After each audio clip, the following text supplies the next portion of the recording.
Igbo ekene m unu na o nwere ozi ifo obi adịghị anya mma na ya maka na a sị na okenye anaghị anọ n'ụlọ egwu amụọ n'ọgbụlị.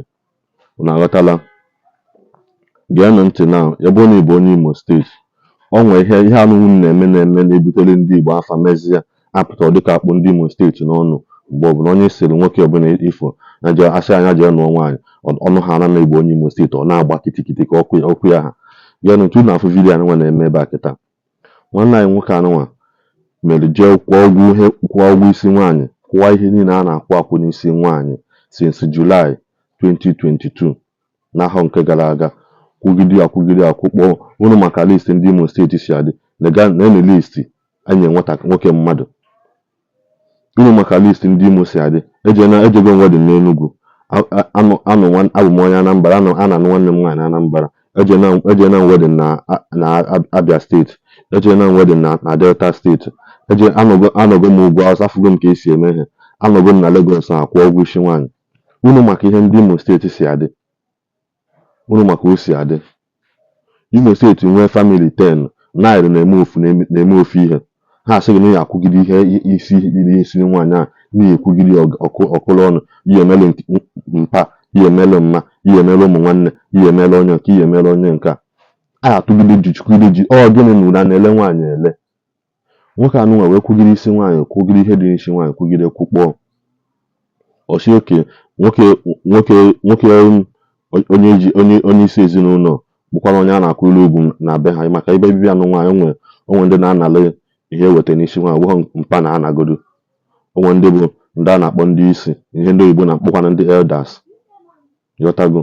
wee sị oke nna imegidego ihe kụrụ ọnụ, ngwa kpọrọzie nwunye gị na ma. Ọ sị mba na ọ na-eje ụka, na ọ chọghị ka ya na nwunye jee bili kịta, na ọ chọọ ka ọ plan wedin, ka emekpọọ wedin evri ihe niile kụrụ ọnụ gbam. Ọ kpọrọzie nwunye ọma ma nwezi onye o ji ụgwọ nọtin n'ihu Chukwu ma n'ihu mmadụ. Ekwekwa unu fụ ka mmadụ si ejidele mmadụ ọfọ. Nwoke anụnwa na ya na nke nwaanyị plan gide wedin plan cha wedin wekwesị ime na Jenụwarị 1st, nke nwaanyị si na ọ nụkwazị. Ngwanụ unu nwoke mmadụ egi ya ka o jee chọọ ihe o ji ndụ ya mere, unu asị na unu ada enye. Ngwanụ n'ime vidiyo anọ ka unu were anya unu wee fụ, maka na ndị Imo steeti na-ebutele Igbo anyị ajọ afa. Ha socha na ihe na-eme ụmụazị Igbo anyị ada anụnwụ di. Onwe ndị na-amụghọ ihe dị iche n'Imo na-abịa, onye ha ndị Igbo asị gị ịnọrọzie na mba ọzọ, asị gị ya Igbo girls too dey expensive, go marry from Igbo una girls a na-ekwu ya ọbụla okwu. Anyị nwa mazi ihe dị iche. Nwoke tonitezie na-eme ọyị na-eme asị ya ka onye ọ na-ayị Imo steeti ịgbaka akpọ ha na Imo steeti ịgba m ihe ya abaghị n'isi bụ ego ịbụọ bụrụ ịgba n'ezi. Asịkwa m na onwe ndị ime ihe ndị dị perfect, mana ya bụ ihe vidiyo anụnwa na-ewe m iwe. Ọ na-ewe m iwe ịmara ezinụlọ a, mara ndị dị ndị a, mara ihe na shie ewe na vidiyo anụnwa ka o lue onye ukwu onye nta aka. Ọnwụ mma bụ nwoke a mma nnọzi unu otogoro m dị ges m oke anyị amanyezi gị ego, ngwa tiziarị wedin kwunu je na mma nnụ anaghị m anụzi ebe anyị alafu nke nwaanyị ọ na nenegodo na vidiyo nenenu. Ụmụnne m ndị Igbo ebe ọ bụla onye nọ, ekene m unu. Tata bụ ụbọchị Satọde, ma bụrụkwa ụbọchị anyị na-eji ekwupụta ụfọdụ ihe ndị na-emegasị n'ala Igbo. Nke taa wee bụrụ na o nwere nwanne anyị nwoke ji akụkọ mwute were bịakwute anyị sị mba na ndị Igbo niile, onye ọbụla bụ onye kpọrọ onwe ya ezigbo nwa afọ Igbo ga-egerịrị okwu a, ka ijiri aka gị magodi ikpe onye a ga-ama ikpe n'okwu a nwanne anyị nwoke ga-akọrọ anyị, maka na ihe anyị ji ekwu ewu ka ala Igbo dị mma, ka mmadụ hapụ ị na-emegbu mmadụ ibe ya. Ọ dị mma, ọ ga-aka mma ka nwanne anyị nwoke a jiri aka ya kpọmkwem kọwara anyị akụkọ ahụ ọ kọrọ anyị mgbe ọ bịara n'ụlọ ọrụ anyị. Nna m aha gị ọ gịnị? Nsọpụrụchi Oriakụ. Ị bụ onye ebe? Abụ m onye Ohi, Owerri West. Kedu ihe ị na-arụ? Ana m ere ahịa na Relief Market. Ọ dị mma, o nwere akụkọ ịbịa kọrọ m n'ụlọ ọrụ sị mba na ọ bụghị sọsọ mụnwa ga-anụ akụkọ a, na akụkọ abụghị akụkọ ofu onye na-anụ, n'ihe akụkọ ụwa niile ọkachasị ụmụafọ Igbo ga-anụ, ka ụmụafọ Igbo jiri aka ha were maa ikpe onye a ga-ama ikpe na ya bụ akụkọ na-ewute n'obi ịbịara kọrọ m. Ngwa. Ọ bụ nwaanyị m chọrọ ịlụ na ala Egbu, Mpama Egbu. So oge mụ na ya bidoro mata, ọ dazie na ihe ọlụlụ ya sị m na ngwala m ga-abịarute bịa were list njụọ ya mkpa a ga-echebata list ngazi n'ụlọ ha enyezie m list. Ọ dị maka mgbe gị na ya matara ihe a? mụ na ya matara ahịa ebe 2020 Okay, 2020. nshi from outside bata. Okay. So ọkwa n'ahịa ka mụ na ya matakwara. All right. So ya rụzie 2022 mbidozie meweze ihe ọbụla gbasarala arrangement of the marriage. So ma bịa sizie n'idiri the list ya rụzie on July ka m bidozie meweze ihe niile nọ na list megide ihe ahụ mechaa everything nọ na list. So some of the villagers achị na memechala n'ugbo ka m chọrọ ịkpọrọzie na mkpọrọzie ya lawa na ọzọ my wife mashi ha mba as a minister in the Lord na need me my marriage. I mere ihe ichie na December. Na that July. Okay, July 2022. Yes, sir. I mechara ihe ichie niile. Ngwa ka o nwere kedu ihe i mere? O nwere list e nyere gị ka m mara n'ihi na ọ na-adị mma ana m atụchi nwa nkịta akpịna ya na ha na-eji ahụ ka ihe list. Ihe ndị awụcha list. Okay, ihe ndị awụcha list. Na-ejigbo ofu ka m na-ahụ ya. Ka anyị hụ ya ọfụma. Ihe ndị awụ traditional marriage list of Igbo autonomous community. Ọ dị mma. Ụmụnna unu ahụla ya. Ihe ndị awụcha list. Ihe ndị awụcha list. Mmi shiehu. Ka ewu mmi ajụjụ, mmi shiehu. Enwe mmi eziokwu. Unu ahụkwala anụ ihe ndị niile nọ n'ime onwere ọzọ. Ji m mpaghara ka ọzọ. Ka anyị nwee ike hụ ya. Ka ewu omenala ịpa mmi nkwụ. Ọ dị mma mmi ukwu. Ka ewu ihe ọgụgụ. Part 2 ọha elders and okoro ọha. Part 3 bride's father. Ya ihe ndị a niile ka a ga-emere mpa nke nwaanyị. Ihe ndị a niile ka a ga-emere. O nwere another page. Ọ dị mma. Ihe ewu list enyere ya mgbe o jere ikwu okwu nwaanyị na mpamegbu. Unu ga-ahụ ya.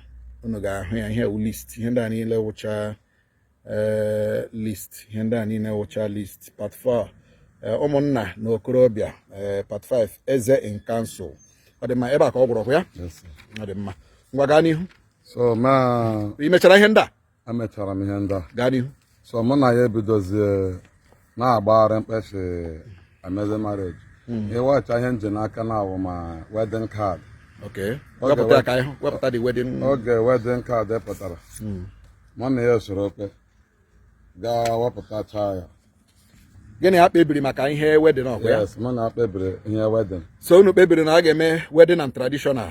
Together. Ọ dị mma ana m ahụ sista Iheọma. Ebomuche. Okay. Ọkwa ya? Ebomuche, ya. Iheọma Gloria. Yes, sir. West Oriakụ Johnson Sopuruchi. Yes, sir. January 1st, Yes. 2023. Reception, Life Church, opposite Amanda Hospital, Imsu Junction, plot 470 Works Layout. Traditional takes place immediately after the wedding at number 3 Ebu Guest Bus Stop, Mpamebu, Owerri, Imo State. RSVP, phone number, no, the Mangwadani. So, mụ na ya emecha arrangement, mkpecha marriage. Even some of my mmepele gị phone m emechara some of my friends ndị mụ na ha na outside nsendechara that wedding card popu ihe the wedding bata. Lọta Nigeria. Yes, ihe ọchakwa na the calendar gift. Okay, ihe gift unu kara inye ndị mmadụ. Ihe the calendar gift. Ihe the calendar gift mụ na ya secha foto mecha. So ndị friends menọcha outside abatacha ma ndị na-emeti hụ ndị si na ha ga-abata some of them tichara m something in my account biko na m nwere na ha ga-abata masha no problem nke nnu mere ka so anụzi m one day my brother akpọ nna phone ọpara nne m akpọ nna phone shem na-ele ebe nnu nshi ya anụ m na ya ọ jụwa m ma mụ na nwaanyị m na-enwe okwu anọsego okwu mashi ya mba na enwedo okwu ọbụla mụ na ya saga so ya shi m nwoke na m bịa na yard ma chọrọ ya gaa na yard my brother so oge m ga-ụzọ ya jụwa m ọzọ na mụ na nwaanyị m nwego okwu mashi ya mba ya chọ na m ọbalị ya mba nshi ya mba ya chọ na m ọkụrụ ya nshi ya mba so ya sị m dat na nwaanyị m dat na the marriage agaghị hold ha again ma jụwa ya maka gịnị ka onye gwara gị ha nwanne m nwoke ọpara nne m nwoke. That's ka m were ya na onye breakiri the news na marriage ama hold again. Nwanne m nwoke. Nwanne gị nwoke. Yes. Ọwụhụ nwaanyị ga-ahụ kpọrọ gị direct. Ọwụ nwaanyị m kpọrọ direct. Ole mgbe ihe a nọ na-eme? Ihe a mere ebe December period. Mgbe a na-agba Christmas. Ma na-agba Christmas. And the wedding gị kwesịrị January 1st. January 1st. Gaa n'ihu. So ya bịa gbazie my brother.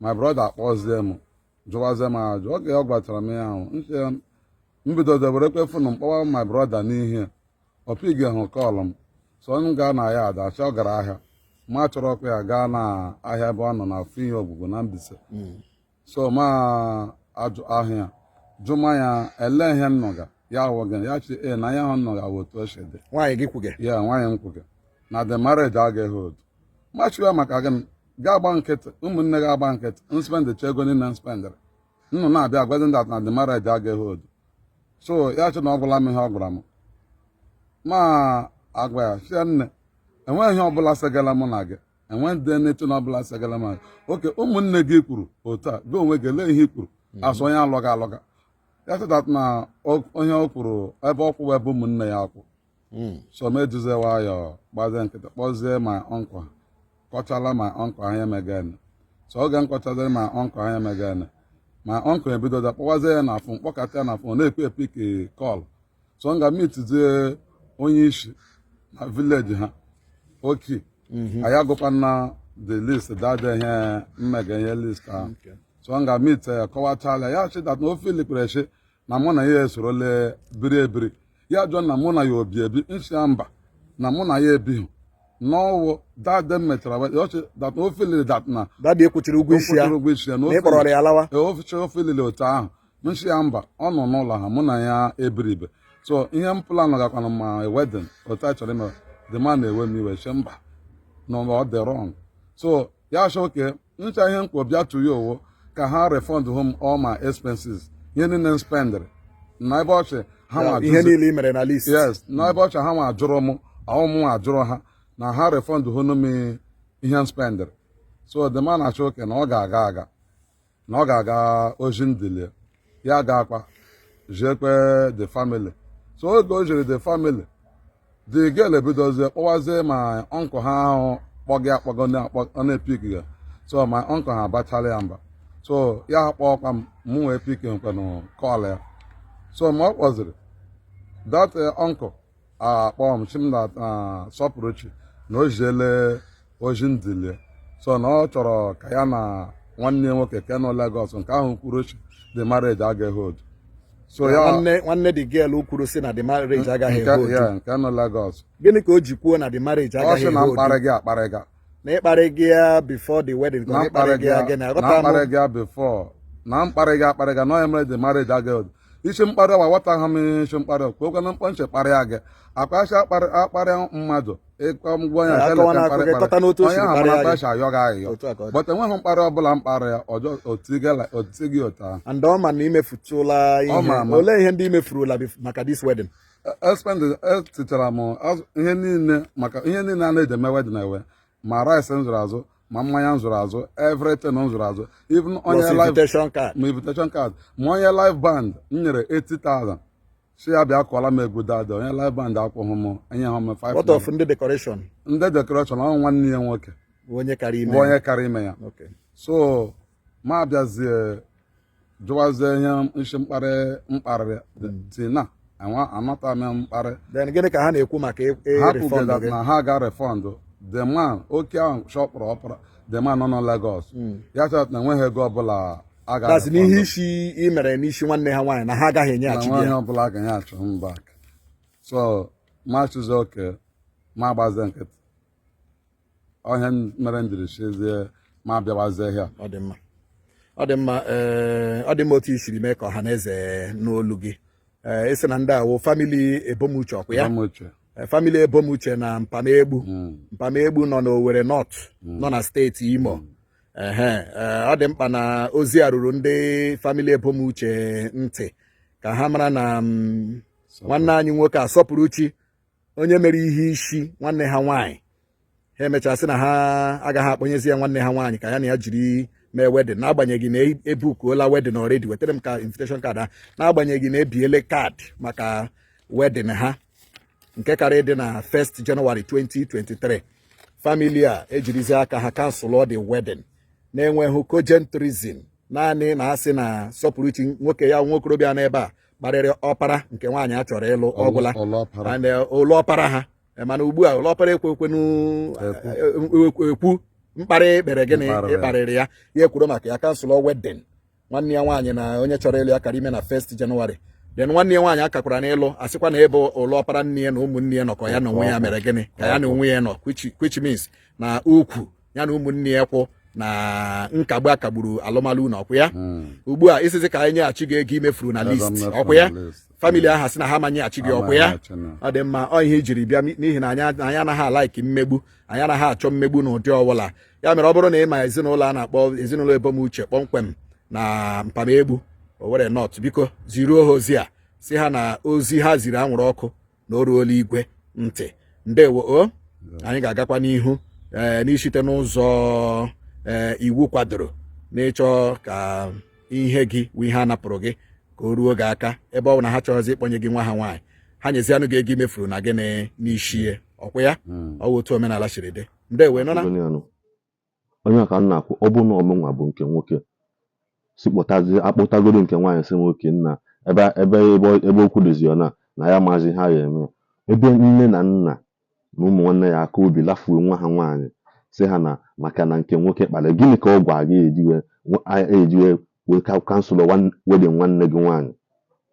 Kedụ wikend unu gbadara agba ihe nke a fiakwa, kedụ wikend unu gbara agba oke udo nlafu anyị alafugide gị ikwete akansụl wedin gị, maka na nwaanyị nụwa dị n'ụlọ ebu ụzọ echekwawobe di ya bifo chetebe nne na nna ya. Ọ bụ mbụ nke nwoke akpọtagoro nke nwaanyị asị m nna bịa nụmazi anụ biko ya gbaghara anyị mmanụzi I will not try it, maka na na-eji isi ahụ mara ka nsị ya adị, ọ na-eji isi ahụ mara ka nsị ya adị. Anụbe wee na-eme na-akwagharị nke nwaanyị isi ọ na-akwagharị, ọ bụrụ na ọ mara mma, ọ bụrụ na ọ mara mma kakwe na-ebi ndị mmụọ ochichi. Ndị Imo Steeti kpachapụrụ onwe n'anya ahụ, oge na ha abịa kịta mgbe na-adịghị anya na oge na ha abịa kịta ya bụ apụta n'obodo Imo Steeti akarịa eje ama nna ana ụmụ nwoke unu pụta ọgwụkwa na ụmụ nwoke unu na-ekwe anụkwu unu n'onwe nke unu fụzia nke ya n'unu anụ ndị mba ọzọ ọ na-afịa ahụ ndị mba ọzọ eje nụọ Imo Steeti anụ iyi amakwa ka famili ahụ dị, ịma na famili ahụ ewepụgo agbụrụ Imo Steeti na na-ege eji ejide ndị Imo Steeti a, ịma na ha atụpụgo onwe ha na fiakwa unu nyere emegbuo unu na ihe unu mee nwatakịrị mmadụ onye kwesịrị ime wedin January 1st na ihe unu kara obi mee ya mpa na mma ka obi mee ha ụmụ nwanne ka obi nwee ha nke anụ ikiri ọjọọ ekwesịkwa na ịnụ anụ kachie ntị si na ọkwele ndị be ha. Nsogbu adị ha unu ebutego famili unu na-ewu oluwe echi kịta esi m na famili ahụ na nwaanyị tonite ebe a nọ ka ya anụ dị unu amabeghị unu mere onwe unu ka ọ dịgodo.